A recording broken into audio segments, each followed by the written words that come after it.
So the strike is over. The actors have won. Or have they? We're going to talk about that. We're going to talk about season 2 of Loki. We're going to talk about the Marvels and a lot more on today's episode of the Geek Watch podcast.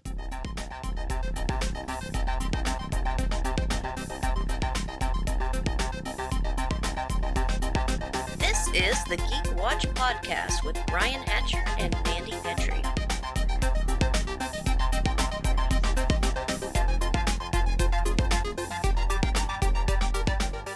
Greetings, Geek Watchers, and welcome to episode 204 of the Geek Watch podcast. I'm Brian Hatcher, and with me, as always, Geek Watch's own resident geek goddess, Mandy Petrie. Hello, Brian. So we have a lot to talk about. Yes, now that we can talk. We have so much to talk about. Oh, yes. And we're going to start out with, today was the day for Children in Need, the big show in Great Britain. It's a charity show and for the charity Children in Need. And it's been a tradition for a long time that sometimes you get a little snippet of Doctor Who, something that's filmed specifically. And sometimes you get crossovers with different shows. And Yes.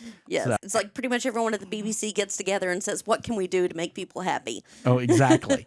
And Doctor Who's been a part of Children in Need since the first one, because if I recall correctly, the first Children in Need of New Who was they filmed the scene just when Christopher Eccleston regenerated into our new Doctor, and then there was that moment where the new Doctor and Rose are filling each other out, and it's before the TARDIS crashes on Earth. At Christmas. Yeah, at Christmas.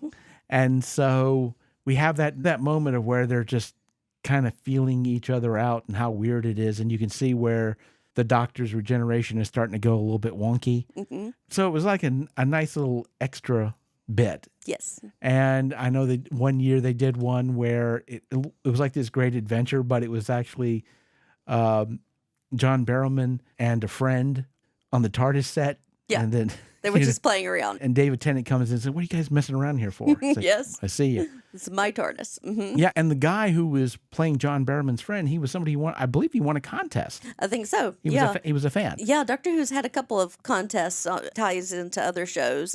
Yeah. I know there were some kids that got to design their own Doctor Who villain. Oh, yes. And yes. And yeah, Zorbalos. Yes, a kid designed that. Yeah, they've had a lot of fun stuff like that, which is really exciting. I think one of my favorites was a crossover with Call the Midwife.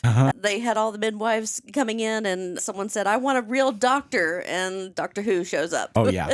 So this year, and literally it was like an hour ago when it shows, and when they showed the mini episode. And so, of course, when you came in, I hadn't even seen it either. So we pulled out the video, pulled out the iPad, and we both watched it. It is David Tennant now as the 14th Doctor. Right. And I don't know how spoilery we want to go into this. I figured by now anybody who cares. Go look it up. Go to YouTube, find it, whatever you need. It's I just thought it was funny that it was reported a few days ago. They were talking to they were doing interviews and talking to everybody, and Russell T Davies, they were talking to him, and they asked him about the Daleks, and he said, "We've been using the Daleks a lot in the show. Maybe they need a little bit of a rest." And that's Russell for you. He swerved us all. So there may be a little bit of Dalek goodness in this one, or a lot. And the minute I saw the uniform, I'm like, I recognize that from one of my favorite Fourth Doctor episodes, which was, again, it's like there was something there, and you can tell they're ready to hit the ground running. And I think I may have mentioned this in a previous podcast, I think that I did, but they're already filming, well, this would be considered season 2 because they've started over again. It's sort of a soft reboot. So season 1's been filmed, and they're starting season 2. We haven't even seen season 1 yet.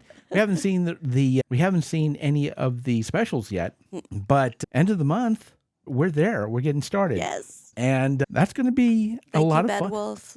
Yeah, thank you, Bad Wolf. We're ready to kick in. And, of course, we've already seen the trailer for What If Season 2. Oh. Which is starting in December. Really? Yes. Oh, I didn't know it was that fast. Yeah, here's the thing. There are going to be 9 episodes. Okay. The first one is going to play December 22nd. Okay. Or the first one's going to play December 22nd.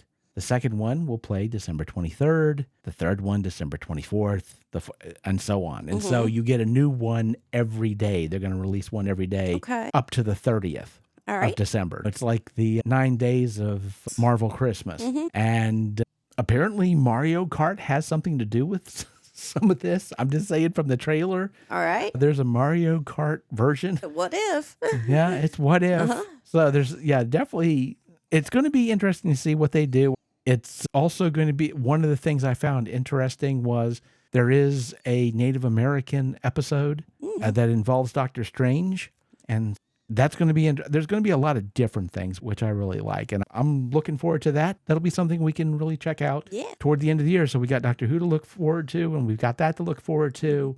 And of course, there's some things we've already seen. But before we get to that, I did want to talk some contract stuff. Hey, would this be the Geek Watch podcast that we didn't talk about SAG-AFTRA? But yeah, of course, we haven't been able to see the entire contract because that's just, no one's going to see that for a while.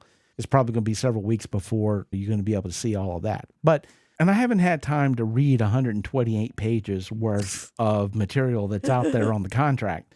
And if you're saying, why isn't there a shortened version of it? The 128 pages is short. That's the abridged. That is the abridged version of it. But I have found it interesting that there has been, among some actors, there have been conflicting reports about what's in the contract exactly and where capitulations have happened on both sides.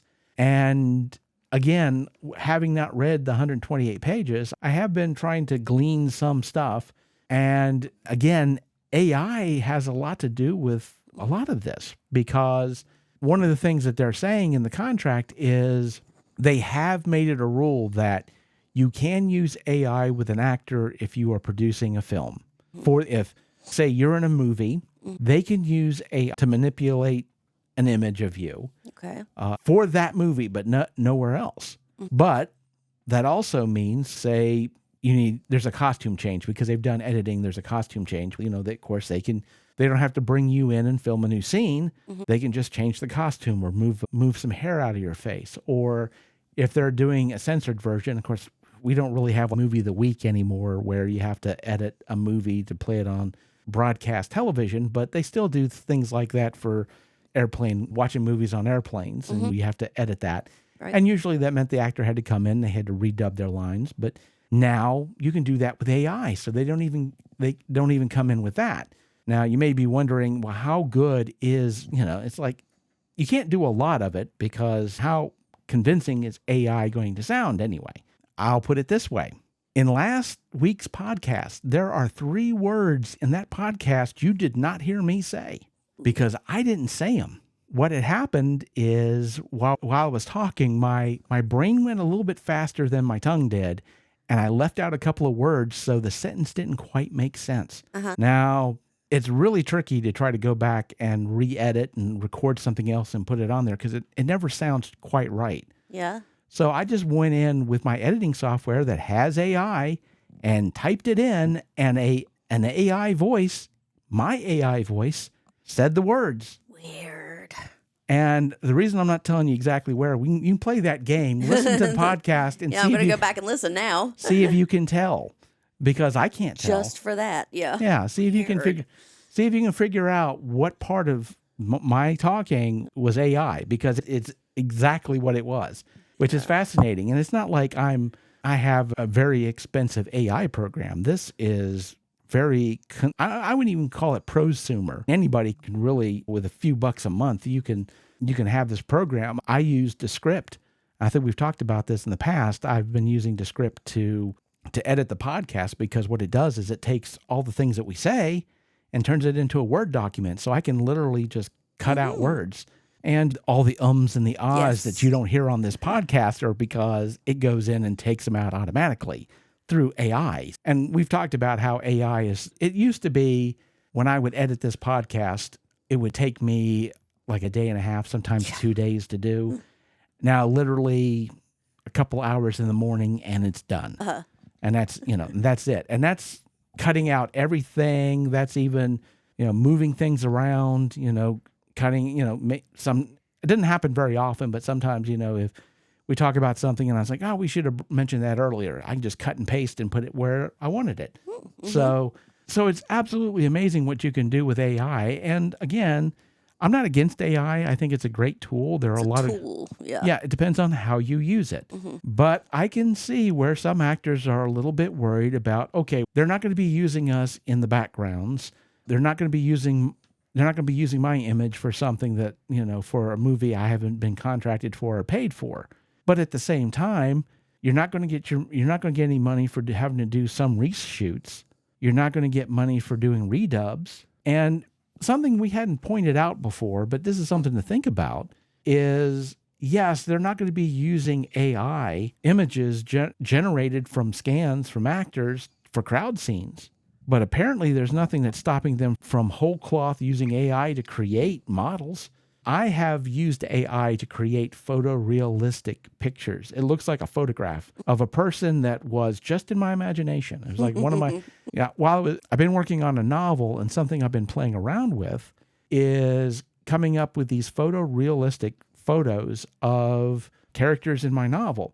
And you can say, why don't you just use your imagination like everybody else? It's, I've done that, and I do that. And there is something intimate and wonderful about spending some time having this image coalesce in your brain. It's like something stepping out of the fog, and it's fun to play with that. But I have to say, being able to create what looks like an actual picture of a person that's just a character that was in my head, and then you look at that picture, there's something that it's like a switch flips, and it feels like this is a real person. And it's a really interesting tool to play with, because it's at that point, it tends to keep you a little bit honest, because you feel like you're writing about a real person. Oh, okay. And not saying that this is something that you absolutely would need to do to be a writer, because I've spent the majority of my life doing writing with my imagination, and I love using my imagination, and that's part of it. But again, you can cut down a tree with an axe, but if you got a chainsaw, it saves a little bit of time. And again, it's just there's an interesting psychological thing that happens, and it's just something I've enjoyed playing around with. I don't know if I'll keep doing it, but I may. Mm-hmm. But that's the thing. It also means that Hollywood could very well create a whole background of people that never never existed and don't collect a check. So there's nothing really stopping that. But again, here's what's weird about all of this is that, again, there are little issues that people are talking about in AI. They're saying, we didn't get everything, but we got enough. But in 3 years, they'll be talking about it again, for sure. But it will be interesting to see how things have changed from that point. It's going to be a crazy evolution. Yeah, because, and we've said this before, it's like AI and what AI can do right now is the worst it's ever going to be. It's just continuing to get better. Mm-hmm. And just with, like I said, AI and tools like the script, which I use for editing, and I'm only using maybe 1/50th of what you can do with this thing. And I'm still exploring it, and they're continuing to add more stuff to it. And then I know you're probably familiar with Adobe Acrobat. I think so. Yeah. Of course, that's Adobe's art program. Okay. And one of the things that they can do is you can create a picture whole cloth. You can tell their AI, create, I want a castle on a hill, and it will look like a picture of a photograph of a castle. And you say, I want a river in the front of it, and they'll put a river in front of it. And the shadow of the castle and the reflection of the castle will be in the river. Okay. They can, if I took a picture of you now sitting in your chair, but you couldn't see your legs or anything, you could just see like a small square of you. I could say, stretch it out to here, and it would draw your legs. It may not be exactly right because it doesn't see your legs, but it would draw your legs and the chair in the bottom, the shadow on the floor that you cast, because it would know where the light source is and where the shadow would be, all of that. And it's crazy. It's amazing what you can do with AI. But again, it's a tool, and it's a tool that could be abused. And so everything else, when something wonderful happens, it's whenever you get some great piece of technology, it can save a lot of time. It can empower creators, because you look at everything everywhere all at once. All those effects were done by a small group of people who learned how to use Adobe After Effects by watching YouTube videos. And so basically every effect that you've seen in Everything Everywhere All at Once, It's an amateur doing it. yeah, you could go home and do the same thing. You can get the software, and of course now you can pay like a monthly fee, a small monthly fee, and have access to the software. And especially now with AI being a part of all of this stuff, it's crazy what, like I said, some small creators, somebody sitting in their basement somewhere, what they're able to do. And from that side of it, I can see how powerful and how wonderful a tool this could be. But at the same time, I also can see how this can be abused and anything else. It's if you use a hammer to drive nails, then you can build a house. If you use it to hit little children on the head with, you go to jail. It's just a tool. It's just a matter of how people tend to use it. But it'll be interesting to see how It how will. things, We'll it have will to definitely see. do. So let's talk a little before we go. Let's talk a little bit about Marvel. Let's talk about Loki season 2. Now you've seen it. Yes. You probably wound up binging it, I would guess. Yep. So you spent the weekend binging it. Yes. So after seeing it all end to end, Yeah. I won't, because I wound up binging 5 episodes and then had to wait on the 6th one, but Okay. finally saw the 6th one. Watching it end to end, what did you think? It wasn't anything like I was expecting because we got this great cliffhanger ending, and what it really subverted my expectations. I think it's going to be all about this big battle with He Who Remains and all this stuff, and that's not really what we get. But then I started seeing like pictures from sets and costumes and everything. So what it looked like it was going to be, to me anyway, was maybe this a piss series, and we were like going to get to see them traveling through time and seeing different parts of time, and we really didn't get that either. We did get, when they travel into the past, it was still very anachronistic, futuristic, and this is what could have been in the 1890s. Yeah. I think it could have been in the 1890s, but it was still beautiful. It was beautiful to look at. And I was really excited that even though we have time travel now, time travel was not used as a get out of jail free deus Right. ex machina. It does not cure everything. And so they made that was what was really the driving force between this in this season, was just because you can go back in time doesn't mean that's going to fix it. Just because you can move things around doesn't make it's not going to make everything right. It can make things worse. And so I really enjoyed that about it. I was very pleased with it. Yeah. Oh yeah, I really did enjoy it. And yes, Loki wasn't able to, as much as he tried, he couldn't Doctor Who himself out of the situation. But it was interesting for a couple of things for me. One of the things I noticed about episode 6 was the name of the episode was Glorious Purpose, which was the name of the episode 1 of season 1. Yep. And so it came back around, but it also came back around to the beginning of this character of Loki, because, and we are going to go into a little bit of spoilers if you haven't seen it yet. Fast forward or put this on pause and watch this. But he's been saying forever that he was destined for a throne, Yep. and he gets one. Sure does. Yeah. And what's fascinating about this is that the moment he pulls the branches together and you're looking at this and you're going, oh my God, this is Yggdrasil. It's the world tree that holds the 9 realms together. He is literally holding the world tree together. He created the world tree, this Norse mythology, and he's a part of it. And he goes from being the god of mischief to the god of stories, which he is in the comics. Okay. And so he's now the god of stories. And he basically, real sense, sacrificed himself on Absolutely. a tree Yes. And to save the multiverse. everything. Yeah. Absolutely. Yeah. And the thing about it is, of course, Hiddleston's been really cagey about if he's ever going to come back and do this again. He's basically said his story is over, and do feel like that's the case. We know that he's alive. We know he's in the multiverse. He's holding the multiverse together. He has his throne. He's made his great sacrifice, but he has burdened him. He is now burdened with a glorious purpose. Yes. For certain. And I have to admit that this is such a great ending for Loki. I'm almost afraid they're going to screw it up, because it may be tempting to bring him back, but it was such a great ending.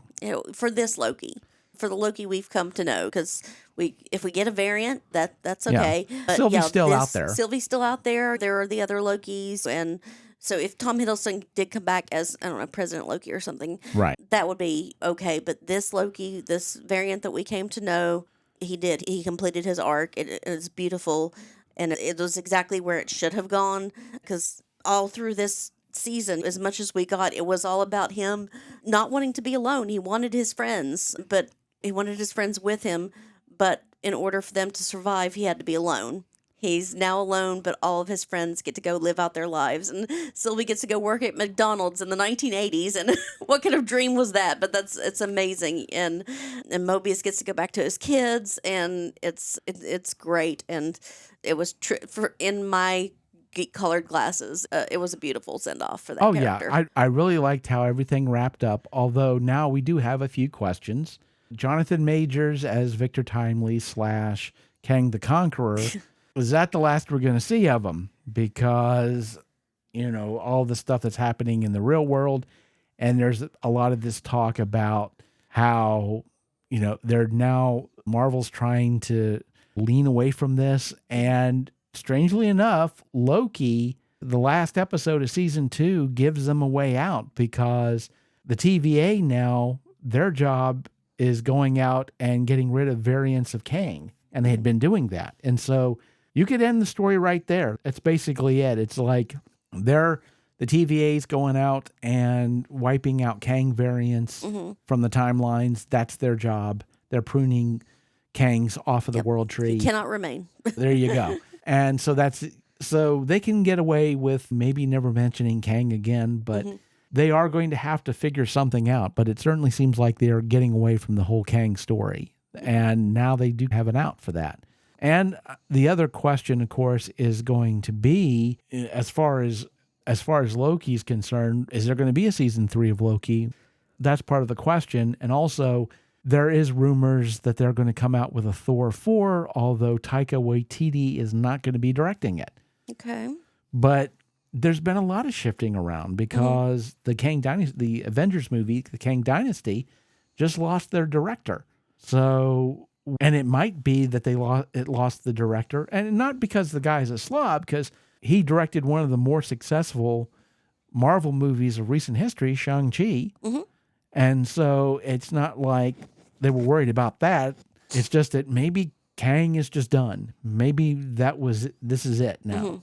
And so now Marvel's going to have to pivot, and how they're going to pivot and what they're going to do is going to be the big question. Especially because of the Marvels. And we're going to talk about that. You haven't had a chance to see it yet. No. So I did. And I've got some general things to say about it. Okay. Because it is a complicated film, especially when you look at the news about it, because it had the lowest opening weekend of any Marvel film ever. Wow. Like, completely. And of course, there are certain members of the fandom that are just rejoicing about it and feeling like this has proved their point about get woke, go broke that's been going on. I mean, it got so bad that even Stephen King was tweeting, look, I'm not a big fan of Marvel, but I don't understand what all this joy is about this movie not doing well. If you're getting Stephen King's attention on it, something's going on here. But on the other side, it is the highest box office for a director of a Marvel movie who's an African-American female. Oh, yay. Now, you're probably wondering, how did they pull that off? Guess how many movies have been directed by African-American females? Exactly. One.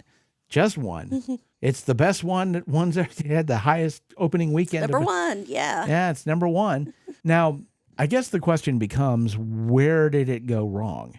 And I feel like this movie really never had a lot of a chance, because there has been this slide of Marvel, and I'm not going to call it superhero fatigue, because I think it's a little more complicated than that. But even the really good films that have come out, like Guardians of the Galaxy 3, I feel like, honestly, it did really, but I feel like there was a time when it would have made a heck of a lot more money than it did.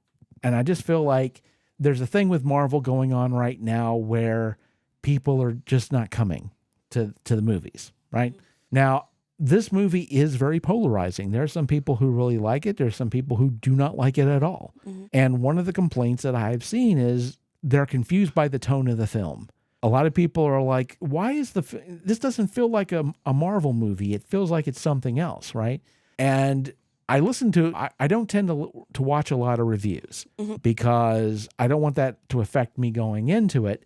But I did watch some after. I'm always curious about what people's views on. And there were people that said the tone confused me. It didn't feel like a Marvel movie to me. And almost universally, somewhere else in the review, they said, I really liked Kamala Khan. I loved Emma's portrayal of, she was like the shining star in this. No one had any bad thing to say about her. But almost universally, the people that said, I don't understand the tone of the movie also said, I didn't see Miss Marvel. And that's why they didn't understand the tone. Because if you've seen Miss Marvel, that's the tone. Okay. All right. That's the exact tone. Yeah. And I think it was a good idea to use that tone because it served the movie well. And not saying that the other actors were slobs at all, because obviously we have Oscar-winning actors in this movie. But I think Iman Vellani's energy that you need for this movie, because of the tone of it, that she does so well, I think the other actors didn't hit that as often as they could have. It's just like when I think about tones, Werewolf by Night, Yeah. completely different tone. Moon Knight, that absolutely doesn't feel like a Marvel film, Right. but we still love it. So that's the kind of thing. It's okay to have everything not be exactly alike. Yeah, but keep this in mind also. Both of those weren't considered, they were considered good, but they weren't considered like great Marvel. So there's this idea that maybe they need to go back to the Marvel tone. And I don't think that's a good idea personally. And the reason I don't is because I feel like what Marvel hasn't figured out yet was, in the beginning, the stars really aligned for them for a bunch of different reasons. And because of that, a lot of good things happened for them in the beginning.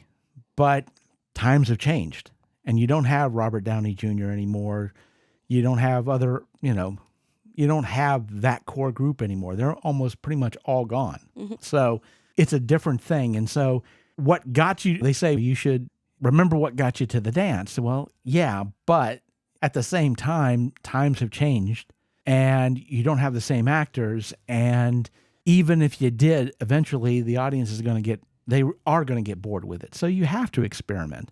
And to me, like I said, going into it, I enjoyed the film. And in the beginning, part of what bothered me was it seemed like there was a lot of people raging about this film, and I couldn't really figure out what it was.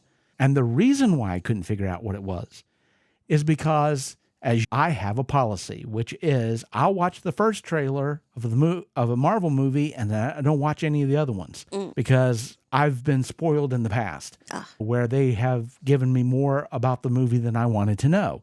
And I have made that a policy is I'll watch the teaser trailer for a Marvel movie and then not watch anything else. But then I went back after watching the Marvels and went back to watch the two trailers that were released after the teaser trailer.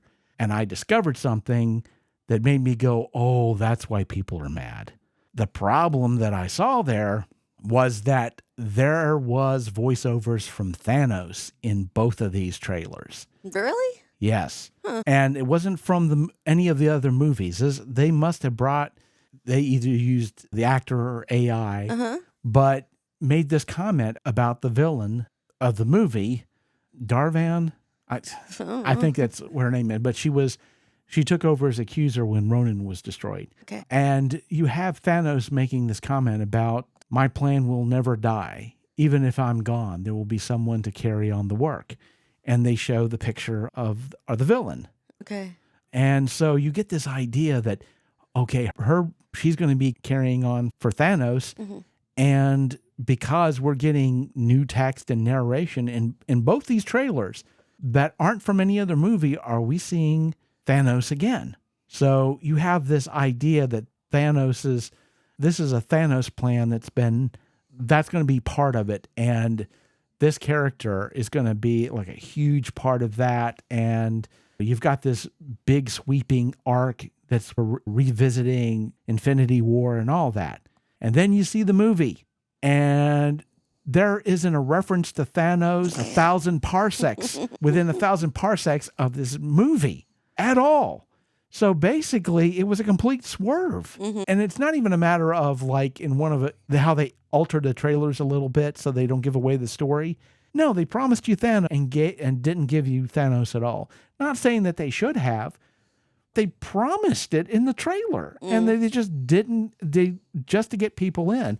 And I understand the marketing was really difficult on this, and I'm curious. I didn't really look it up, but I wonder as they were finishing up this movie how close that was to the strike, and if there was this idea that time was running out and they had to rush things a little bit. Because I have to tell you, the villain, nothing against the actor who played her, but because it wasn't that she was given a great script and wasn't able to step up to the plate with it, she wasn't given a whole heck of a lot. And it was very two-dimensional. And the acting wasn't two-dimensional, but really the story was. And again, the trailers had built her up way bigger than she really was in the movie. It was understandable what she was trying to do. It made sense why she was doing what she was doing. But you were promised a whole lot in the trailer you didn't get. So I can understand if somebody was going in expecting Thanos to make some kind of appearance, or at least his shadow to be cast upon this movie, and none of that happened, I can see where that might be upsetting. And I have to say, the script doesn't necessarily serve all the Marvels very well. Now, Vellani, she was amazing. And if you've seen Miss Marvel, and you have, and I have, if you like that, you're going to like this movie because you get a lot of it. And again, that was one of the reasons why I think some people were a little confused, because if you hadn't seen Miss Marvel, there are a lot of things in there. And not saying there's background or continuity that you're not going to get, although there is some of that stuff that's definitely there. But the tone is definitely Miss Marvel. And for some people, they're like, what the heck's going on here? And no spoilers, but there is a section of the movie that involves a planet of people who singing and dancing. And a lot of people who watch this movie are like, why the hell do you have people singing and dancing out of the middle of nowhere for no reason? Bollywood. Exactly. Miss Marvel's Pakistani. They've made references to Bollywood in the show. They also made references to Bollywood in the Eternals because Kingo, is a Bollywood actor. People might not have caught that because it's the Eternals, but so it's there. And that was perfectly, there was a reason in story why things were that way. But it made absolute sense if you understand it is Bollywood. That's every one of their movies. Exactly. For as long as they've been making movies, they've put musical numbers in them. Even when it's not a musical, there's still a musical number. Yeah, exactly. So it makes perfect sense if you understand that aspect of it, and why you're getting a nod to it in the movie. But for most people, they're like, that was the most random thing ever. Yeah, because that's exactly what it's supposed to be. So it's like when people saw Squid Game, they're like, oh, the acting was just so like over the top and awkward. Like that's all K-drama. All Korean shows are exactly like that. Oh, yeah. And their movies, they're exactly like that. Yeah, so if you had seen Miss Marvel, if you understood Bollywood, you understood why they did it, and it was delightful, except if you weren't expecting it and were like, that doesn't make any sense. Why the heck are they? Again, they gave to my mind, they gave a good reason why, a decent enough reason to explain why that was. But it also gave Brie Larson a chance to sing, which people forget she can sing. She got to sing in it. And of course, Miss Marvel was completely comfortable on this planet because she knew what was going on. She was definitely not a fish out of water. Which some people are going to go, oh, I get the pun, but you have to watch the movie to understand what's going on here. But it was like she was completely comfortable. And I will say this, like I said, there were when you started to get away from Miss Marvel, some of the plot elements were a little bit shaky. I would have liked to seen things a little more developed between Carol Danvers and Monica Rambeau, because obviously there was a lot of issues there. Yeah. And there were some moments where you're like, oh, again, not trying to go into any spoilers, but a lot of reviews that I've seen online and listened to, talk about the chemistry among the three female leads. And I have to say, on my side of it, I feel like a lot of that chemistry came from Iman Vellani. And in a real sense, I feel, and I'm about ready to be crucified for this for some people, but bring it on.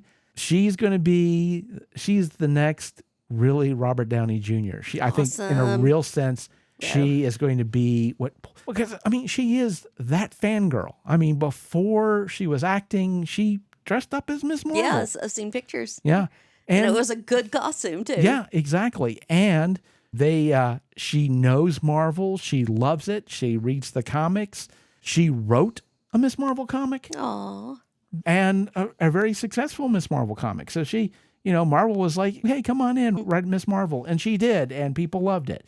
So she really, and she might have had something to do with the mid-credit scene, we'll just say. I would say it's not exactly mid-credit scene, it's the last scene of the movie. There's something weird that happens in what I would call the mid-credit scene that, again, you can't really go into it without spoilers, but it's it's something that's fascinating. It's not, it would have been something that would have blown people out of the water maybe 2 years ago because it would have been such a shock, but people expected it at this point. And so it didn't really have the impact. But again, it was one of those situations where I feel like the advertising overpromised, where they said the Marvel Universe is going to change forever. And it's, we've been here though. But I think really the marketing hasn't served this movie because you haven't seen a lot of it. But again, I feel like a lot of stuff was rushed because of the fact that I feel like the writing was on the wall. They realized the strike was coming, so they were trying to get stuff done as quickly as they could. And of course, you didn't have the actors to promote the movie. There weren't any red carpets because literally the movie came out less than a week after the strike was settled. So it was too late to really do any advertising. And so it really didn't help. Now, I'm not saying it would have been huge numbers, but it would have been something. And again, the advertising seemed to be really it was very dishonest. It was very deceptive. It promised the audience something they didn't get. So the people who did go were cheesed off about it. And let's be honest, a lot of people nowadays, if they don't feel like they have to see it in the theater, they know it's going to be on Disney Plus later on. And there's no real hurry. And you look at 2024, and you know how many Marvel movies we got coming out in 2024? 1. Deadpool 3. That's it. Ooh. But here's the thing, though. Part of what made Marvel successful in the beginning was that you got a movie a year and then maybe 2 movies a year when things started to kick up a little bit, and that was it. You didn't have to, you had the ABC shows eventually, and you had Netflix eventually. But when it first started out, that was it. You just had the movies. And so it was an event. Every movie that came out was an event. And there's just so much of it now that there's nothing that says, hey, you have to get to the theater. And you're looking at Guardians of the Galaxy 3, you can see it on Disney Plus now. So it's honestly, you're probably going to be able to see the Marvels on Disney Plus pretty soon. In fact, I hate to say this, but maybe even before the end of the year, because as much as I hate to say this, as much as I enjoyed the Marvels, warts and all, because of course I love Miss Marvel and I loved her reactions to everything. I mean, she was the shining star of that entire movie. I mean, I'll be honest with you, take her out of that movie, I'm not even interested in it anymore. And nothing against any, Brie Larson or anyone else in that movie, but she brought a lot to it. And honestly, the story wasn't that well developed. But the thing about it is, as much as I enjoyed that film, and some people did enjoy that film, it ain't breaking even. It's going to cost money. And where do you go from there? Because I really feel like 2024, you got one movie coming out, you got some TV, you got Echo, but everything else has been pushed. So you're going to get maybe a TV show that's under what they're calling Marvel Spotlight, which was a comic, which was basically this is not going to be straight continuity. And Marvel Spotlight, as the TV shows, the ones that are Marvel Spotlight are going to be, don't worry about continuity. We're not going to drag a lot of continuity in it. And if something happens, in a sense, they're making it more like Marvel on Netflix, where it's adjacent, but it's not like you have to watch a bunch of movies to know what's happening. And I feel like they are trying to bring back the idea of what the Netflix series were like, because Echo it's mature TV. And the new director for Daredevil, Born Again, was directing Punisher on Netflix. So he's going to be bringing some ultra violence. And there's a lot of pivoting they're needing to do, because they're having to get rid of Kang, it looks. So they're going to have to figure out where they're going to go from there. But they've got 2024 and not a whole lot, so they can figure a lot of this stuff out. But they're going to need to figure out something, because as things stand right now, again, I feel like Miss Marvel is not getting the audience it could have gotten. And there's enough blame to go around. There was a lot of talent in this movie, and there's a lot of good that I think can come from that movie, and a lot you can build up on. But as of right now, it's just like everything's in limbo, because there's so many pieces that people are trying to figure out. But where do you go from here? And so I hope it sticks around for a while. I hope that more people get a chance to see it. And I do feel like maybe go see watch the Miss Marvel TV show. A lot of it'll make sense if you do that. But I just hope that they're able to right the ship, because again, there's all these voices saying, well, how do you fix Marvel? And I think a lot of them are well-meaning but misguided, and there's some that are neither well-meaning or thought out or well-meaning. So there's a lot of armchair quarterbacks. You're going to have to figure out how to cut through a lot of that noise and figure out how to get things not the way that they were before, because you're not going to be able to go back, but how do you, without trying to look back and recreate what you did, which isn't going to work anymore, how do you look forward? And that's going to be the big question in 2025. And I don't know how they answer it, but I guess we'll see. We shall see. And with that said, we come to the end of episode 204. Thank you for listening, and tune in next time for the latest in geek news and views with the Geek Watch podcast. For Mandy Petrie, this is Brian Hatcher, reminding all the Geek Watchers out there, we're all geeky about something. Be proud of yours. See you next time. Thank you for listening to the Geek Watch podcast. If you enjoyed this program, don't forget to like and subscribe on your preferred platform, and share this podcast on your social media. For links to all the ways you can listen to the Geek Watch podcast, as well as leave comments and suggestions, visit our website at geekwatch.net. The Geek Watch podcast is a Hanging J production.